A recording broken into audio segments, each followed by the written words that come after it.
না না, কোনো সমস্যা নেই, বলুন না। কি বলবো? যা খুশি বলুন। আপনার কণ্ঠ বেশ সুন্দর, শুনতে ভালোই লাগছে। অচেনা মানুষের কণ্ঠস্বরের ভার আপনি নিতে পারবেন না।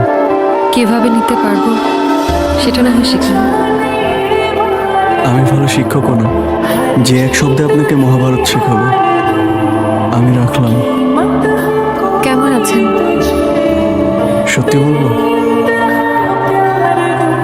সত্যি শুনতে সুন্দর লাগে। আপনাকে দেখে একটা অদ্ভুত অনুভূতি হচ্ছে। এটা একটা অন্যরকম অনুভূতি,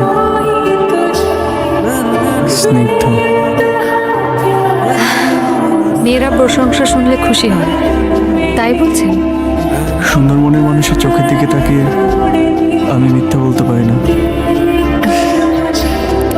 আপনি কি করে বুঝলেন আমার মন সুন্দর? আপনার চোখ তো সেটাই বলে। চোখ আর কি বলে? আর আপনি আমার প্রেমে পড়েছেন। আপনি বসে আছেন যে? আপনার নাকি সর্ষে ইলিশ পছন্দ, তাই রান্না করে এনেছি। আপনি কি করে জানলেন আমার সরষে ইলিশ পছন্দ? আপনাকে দেখলেই বোঝা যায় সর্ষে ইলিশে বাঙালি চেহারা। মজা করছিলাম, আপনাদের পিয়ন মতিন ভাই বলেছেন। বাহ, তো অনেক কিছুই তো জানেন। আর কি কি জানেন আমার ব্যাপারে? আপনি মানুষটা খারাপ না, ভালোই। এটা কে বলেছে? আমাদের মতিন পিয়ন? আমার মনের ডাক পিয়ন। আচ্ছা চলুন, খাবার ঠান্ডা হয়ে যাচ্ছে, অনেকক্ষণ আগে এনেছি।